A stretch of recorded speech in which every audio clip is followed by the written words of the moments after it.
consider this a professional courtesy. Hello, everyone, and welcome to another edition of Real Estate Realities with the Rebel Broker. My name's Robert Whitelaw, and I am the Rebel Broker. Licensed real estate broker in the state of California, member of the National Association of Realtors. But please, don't hold that against me. It's been so long since we last chatted. However, I have a Venti Mocha in my right hand. I am ready to go and kick things off. It's been an interesting couple of weeks. We're going to see if we can't start kicking these things out a little more frequently. I've been looking at some technical upgrades, maybe doing this in a new piece of software, and all those things are so complicated and annoying. And then mixed in with making a variety of offers on lots, potentially getting just business going on. So there you go. I hope all's been going well with all of you. As always, the very best ways to get in contact with me are through my website. You can find that at therebelbroker.com or soldbyrobert.com. That's the business URL. So feel free to visit either one. I'm doing some interesting stuff on Facebook. I've mentioned this casually in the past. Maybe I'll do a show on this by itself. Now, of course, for me as a real estate broker, I'm using this to target potentially just to get myself in front of folks who want to buy a house or want to sell a house or want to invest in properties, those kinds of things. But I've also been doing some sort of peripheral stuff that you might do. If you're looking for someone to sell who wants to sell to another normal person, not sell through a broker, or you don't care if an agent's involved, but you're just looking for someone maybe who hasn't decided to put their home on the market, or you're looking for a property that would make a good investment, toying with that as well. And I've had some successes that other folks have shared with me. So things to think about. Maybe we'll do a show on that down the road. But maybe something for you to Google for now until we do cover it. No, what I want to cover today is the fact that California hates you. There's no other way to put it. And I wanted to put some candy coating on it. I thought maybe a little frosting on top might make it go down a little sweeter. Spoonful of sugar, maybe. Supercalifragilisticexpialidocious style. But no, California hates you. Particularly, California hates you if you're a California resident. Now, what's amazing about that, just like any dysfunctional relationship, eventually, the person you hate hates you back. And we're starting to see that interesting dynamic on a statewide scale. So we're going to chat about that today. I find it ridiculously annoying. There's a lot of stupid logic circles mixed in with what California's doing. We've chatted about these, right? The foundation has been laid for an interesting conversation relating to the absolutely idiotic way California gets managed. Just to recap some of the old things we've talked about. Now, we passed a couple of weeks ago, 2 weeks ago, 3 weeks ago, whenever, I know it's a relatively recent show.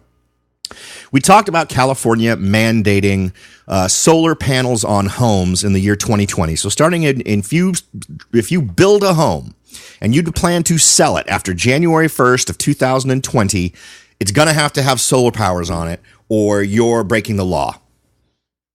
So just to be super clear, the state is mandating that you must buy a product. All right? That never works well, right? It ends up causing, we chatted about that. Go search it. Go to the website, therebelbroker.com.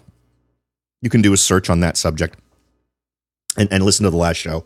I had a couple of interesting folks reach out to me, and there's absolutely room for reasonable discussion about it here, but when you really look at it, it does tend to stagnate an industry. Once you say everyone has to buy it, no matter how good or bad it is, there doesn't tend to be a lot of innovation in that circle anymore because you don't get people interested in innovating coming into the marketplace. You just get people interested in taking advantage of the fact that there is a mandated product. It's the same reason why we don't have hydrogen pumps at every gas station on every corner. Now, I've talked about this before, but way back in the early 90s, there was an agreement between Ford and Shell. Ford was doing a hydrogen car, and Shell Oil, through all of their gas stations in California, was going to put a hydrogen pump at every one of their gas stations in California as a long-term plan. Then the federal government decided to subsidize battery-powered cars, electric cars, and all that went out the window. It just got tossed. So, boo-hoo. And I'm a fan of the hydrogen thing. Why? Most plentiful element in the universe. That is hydrogen. Does it represent a threat? Sure, it needs to be managed in a proper way, but just like gasoline needed to be managed. So anyway, that's just an example of how things can be stopped, stagnated, delayed, forestalled. Let me whip out my thesaurus and come up with some more. But these things tend to slow down forward movement in terms of making a better, more streamlined product that does the job better. When you mandate someone has to buy something, you kill innovation because there's no reason to innovate. The reason to innovate is to make it more attractive, to make it better. Well, there is no equation of better when the law says you gotta buy it. So that's what's happening to solar panels. So that's number one.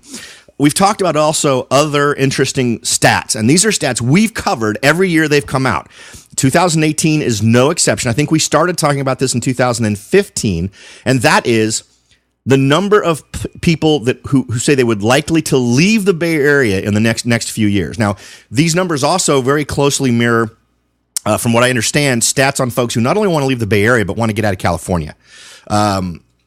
And I've already talked to you about the truth on the ground for me. The folks who I'm talking to who want to list their home and want to have a chat about it, when I ask them what their motivations are, what problems do we want to solve, what is it they want to achieve ultimately, not just in terms of selling their home, but where they want to land when it's done, the numbers have absolutely flipped.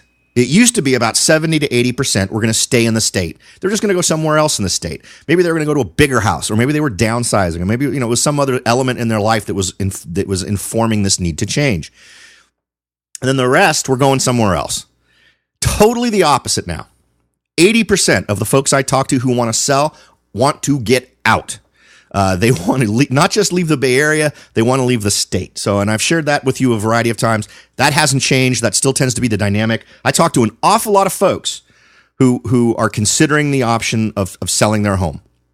I've talked about the ups and downs of that number ever since the beginning of the year, because we've been trying to track that to understand where the market was going to go this season. And that's been the trend. Okay. So let's take the next... And so here's the other part, and this was an interesting thing that got brought up. And also, I want to do a shout out to Scott Blasius. He is our real estate guy up in Sacramento. I love Scott. My biggest regret this year is that I haven't gotten my butt up to Sacramento to just look at the market. Take Scott out for a coffee and have him show me around his market and tell me what he thinks. So Scott, if you're listening, I love you. I'm sorry I haven't gotten my butt up there yet. I always have these great plans, and then other things come in and intrude. So anyway, he turned me on to an article that is sort of an update on the 2018 data for what Bay Area residents have to say about what they want. It's something I'd already been tuned into, but I love that he's plugged into it as well. It just shows you that there are agents out there that pay attention to the details that feed our market. So good on you, Scott Blasius, for being one of those guys. But let's talk about the problem you're solving, right? I mean, the reason why they want solar power is why. I'm sure there's a huge element of it is the feel-good element of reducing carbon footprints, et cetera. But what's at the real core of this? The real core of this is that California faces brownouts and other problems, right? California is a net importer of electricity. We have to buy electricity from other states. States like Texas are self-sufficient to the point where they can not only supply their own power needs, they can then sell that power to other states. We don't do that. And the reason we don't do it isn't because the private sector hasn't said, please let us build a power plant. It is because the government, the folks in charge, have said, no, you don't get to build a power plant. Despite the fact that populations were growing, they decided, you know what, we're gonna just whistle past the graveyard. So this whole build solar panels thing is idiotic. Instead of forcing the private sector to install a product, to buy and install a product on new construction, why not solve the power problem? Right? You're the guys stopping the power problem from being solved, and this solar power crap is a dodge. They should absolutely be, and you know what? You could blend all kinds of solutions into this equation, right? You could, if you wanted to be one of those folks who really believes government should interfere as much as possible in things, you could at least say, all right, we got to have a power plant. So let's figure out what the best way is to do that. We could do hydroelectric, I guess, but that's going to require the making of a dam. And then there's going to have to be all the ecological stuff that goes through that. You could say nuclear, which is absolutely the smartest way to go. I know that there's plenty of movies that want to talk about nuclear power. Nuclear power today, ridiculously safe compared to every other way to generate electricity. Far more people have died in accidents relating to other ways to generate power than nuclear power, including everything. Even if you include all the really crazy stuff that went on in the Soviet Union and that went on in Japan, include it all, nuclear power is still the way to go. Look at the way France does it. And it stuns me, I have to say, that those words come out of my mouth. Look at how France is doing it, because there's damn little that France does that makes any sense. But they've embraced the whole nuclear power thing. Now, part of what happens when you generate nuclear power is you tend to be near water. In the case of California, and there's no excuse, right? California's got no excuse in terms of water. We're a coastal state. Our entire western border is with an ocean. So if we have a water problem, now even if you pretend we're not already doing things stupidly, right? You could simply, by putting up dams and doing like we did with Hetch Hetchy, I mean, we haven't done a new infrastructure program relating to retaining water in decades, right? Because of the stupid opposition that comes from Sacramento for these things, for the warm fuzzies that don't want people to have drinking water. We've done, and we could do those things to retain water that comes down in runoff during rainy seasons and solve our problems. But let's say we can't. Let's pretend that's not an option. Well, the next option is desalinization. So create a desalinization plant. And the best way to do that would be create a nuclear power plant, link it to desalinization. And in the process of generating power and desalinating ocean water, you could then also be generating, as a waste product from the generation of power, hydrogen. So you'd be solving 3 problems with one infrastructure development. You'd be generating power, you'd be generating hydrogen, which could then be used as a power source. And by generating with nuclear, because right now it's very carbon unfriendly to manufacture hydrogen. But if you do it with a nuclear power plant, there isn't any of that. So you'd be generating drinkable water, electricity, and hydrogen. So there you go, right? And I get I'm going off on a tangent here, but my point is that this whole solar panel thing is a dodge. It's something that is being forced down our throats because they didn't do their job in the first place in terms of generating power. So it's a big screw you to Californians, because guess what? When this happens, depending on the size of the home, right, it's going to add $10,000 to $30,000 to the price of your home. And what's the one thing we don't need in California? More expensive new construction, right? The single thing we need least in the world of real estate. If we completely independent of power generation or having any kind of discussions about solar panel, if you simply came to the world of real estate and said, what is the single biggest problem that faces real estate right now? It would be crap's too damn expensive. And it is, right? So there's that. Now here's the next thing. Quote, starting in 2022, California will limit water to 55 gallons per person per day. By 2030, the amount falls to 50 gallons. Now, this is another example of this is being done to us because our state government is run by mental reprobates. Now, to give you some perspective, taking a 1 8-minute shower is 17 gallons of water. Doing one load of laundry is 40 gallons. Just those 2 things is enough to exceed the 55-gallon limit. Doesn't include brushing your teeth, doesn't include flushing toilets. Just those 2 things in one day will kick you over the limit. To give you a little perspective on that, in terms of usage today, the average person in California in 2016 used about 85 gallons of water per day. The average person, right? So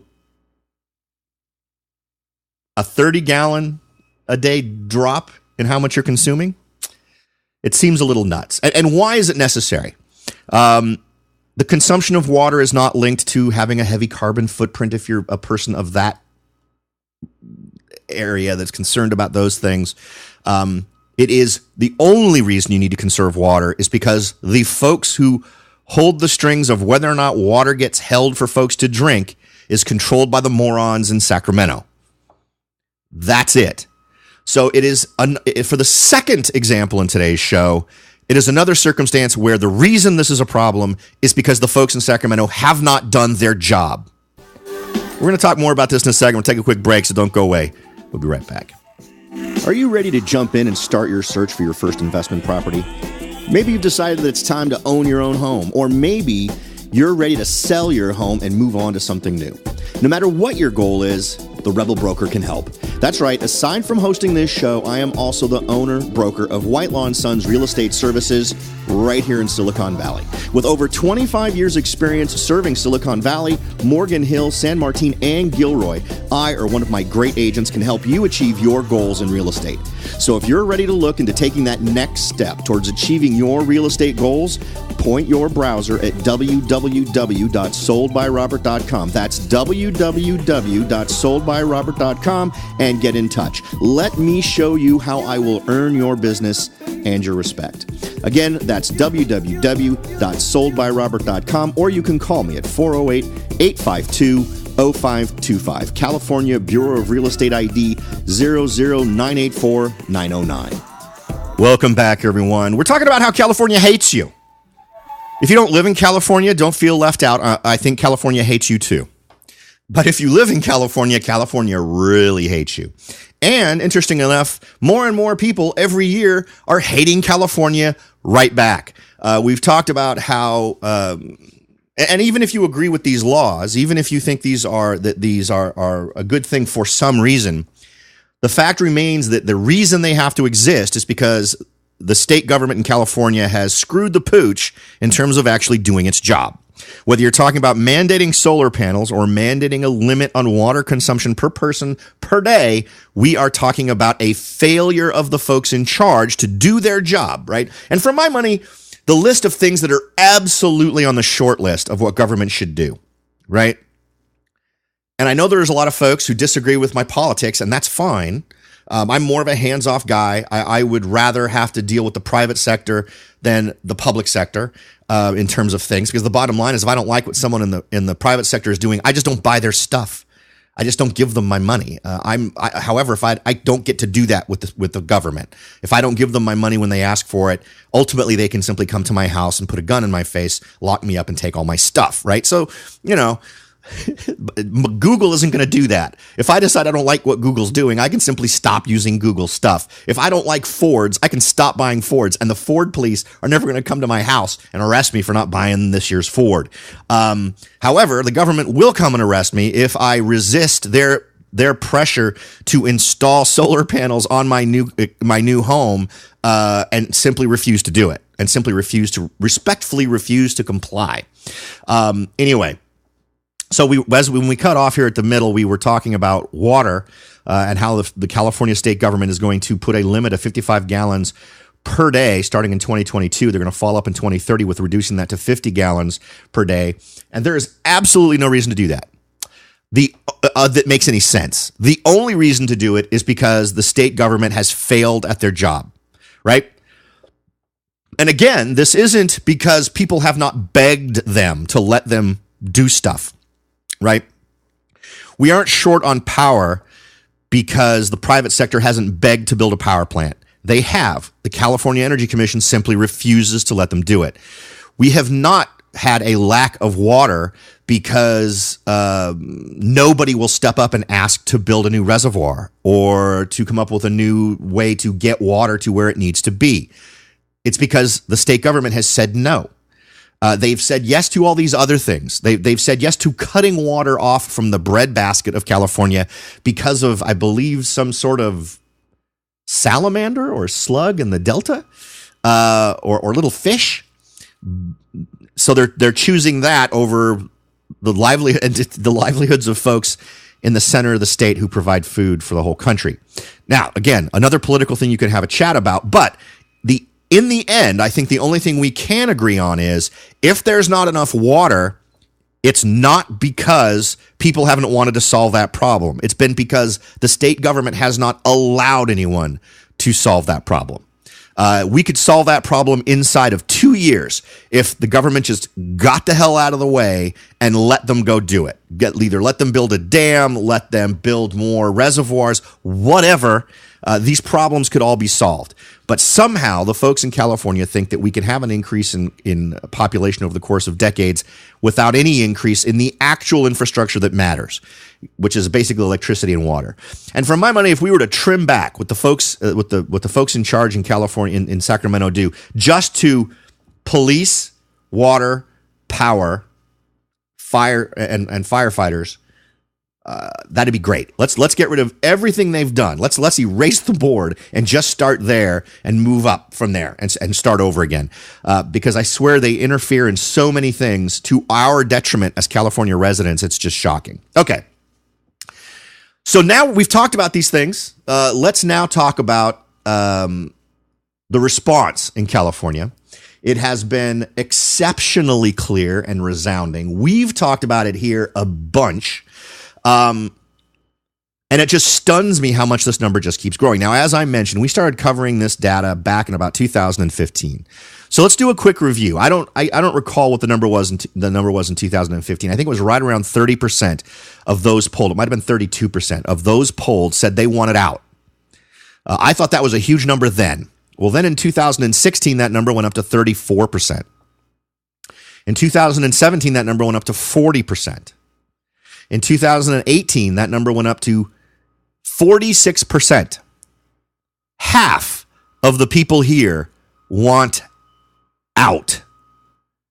Now, we've talked about a lot of things that where folks who are listening now could say, "Why, Robert? What are you talking about? What does any of this have to do with real estate?" Well, it has a lot to do with real estate because all of these things feed into the undercurrent of what folks decide to do in terms of where they're going to live.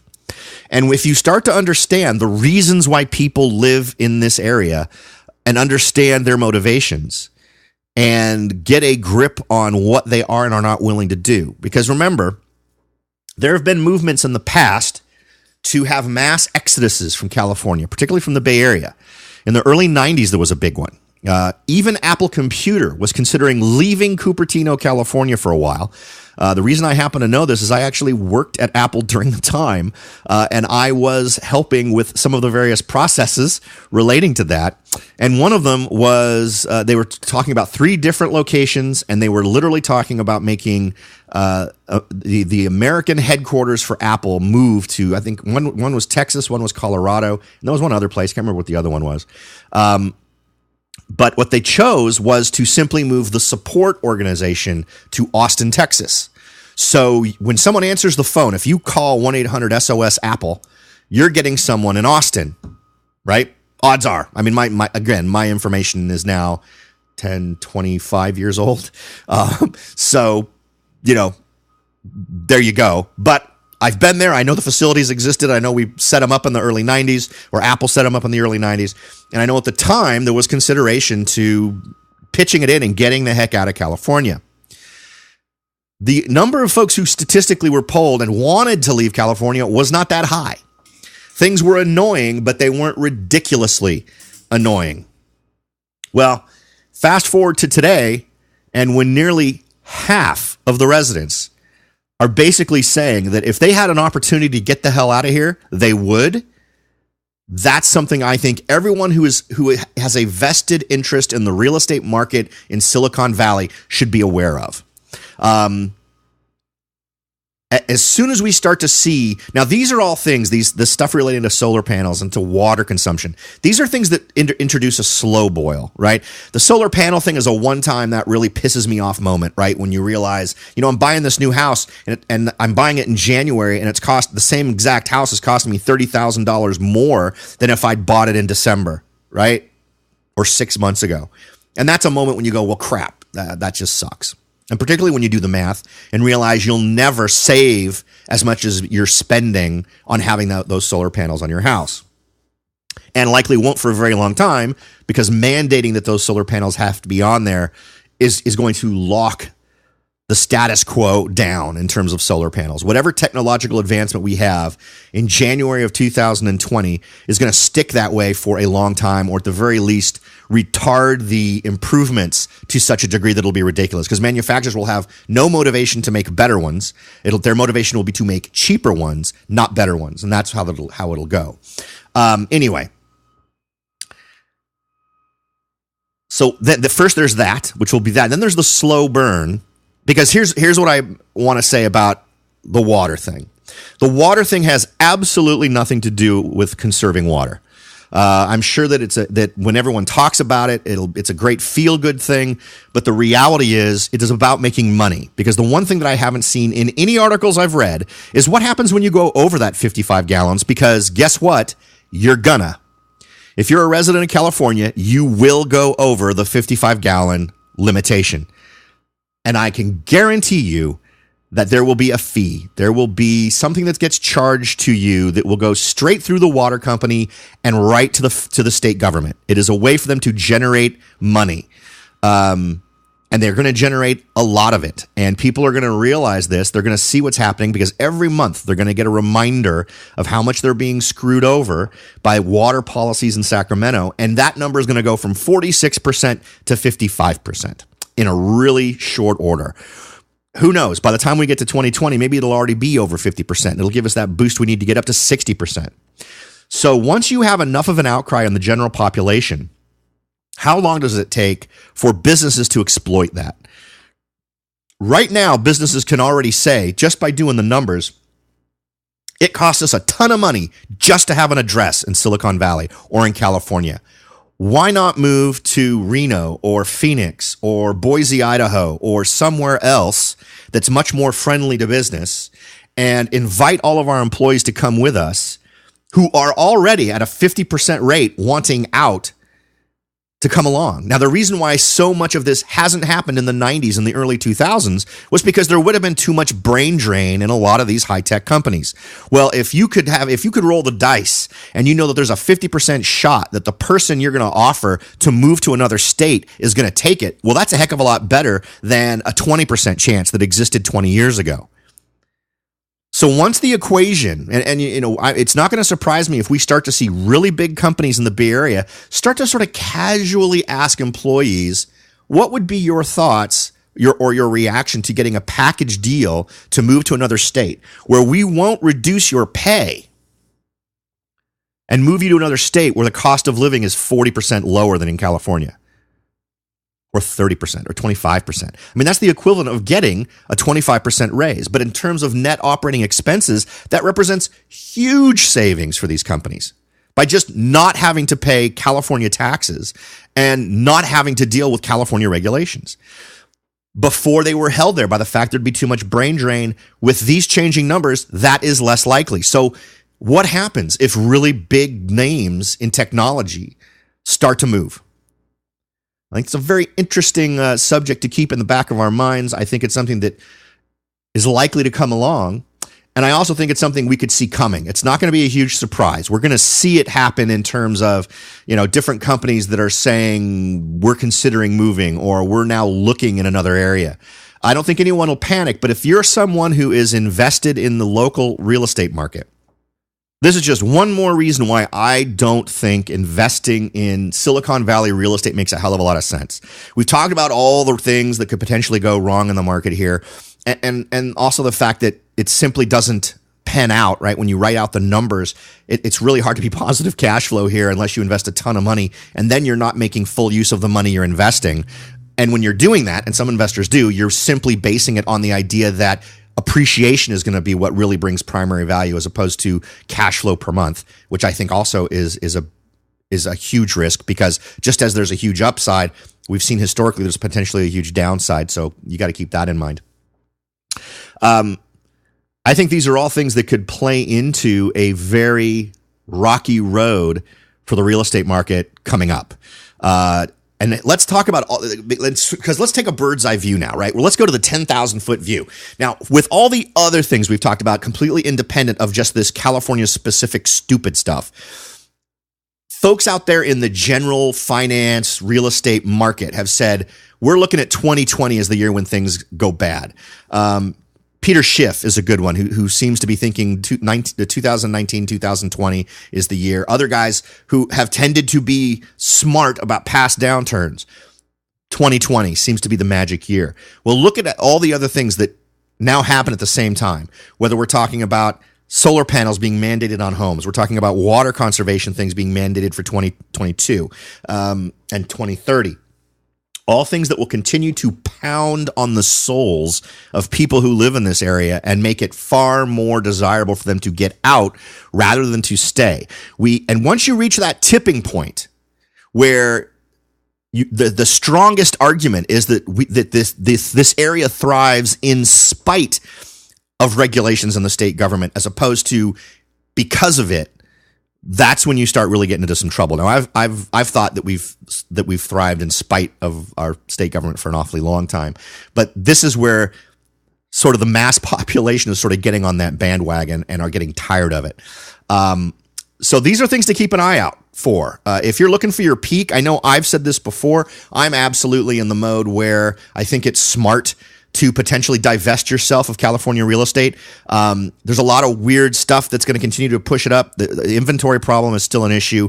We still haven't seen a huge push in inventory to fix this problem. And I think that the things we're doing, particularly with this solar panel suggestion, will not help the inventory problem, and absolutely not help push prices down so that we can get those folks at the middle of the spectrum in purchasing have an ability to purchase a new home. That's just not going to happen at this rate. But I hope that's interesting information for you. I know it is for me. It absolutely informs decisions I'm considering making. I would not buy a home in California. The one strategy I've been looking at here in my area is to buy a lot and build, but only under circumstances where once it's built, I've managed to build the house at a substantial discount from what that house would have cost me if I bought it on the market, right? Which is proving to be difficult. A lot of folks who own lots out there really think their lots should sell for a whole lot more than the numbers bear out. But hey, I just keep plugging away like you should, and sooner or later, I'm sure I'll find something that'll work. Now, I hope this information's been useful for you. I thank you all for tuning in, and I really appreciate you spending your valuable time with me. The goal is to always leave you with far more value on the table than you invested in time. Hope we've achieved that today. Thanks again for listening. I'll talk to y'all next time.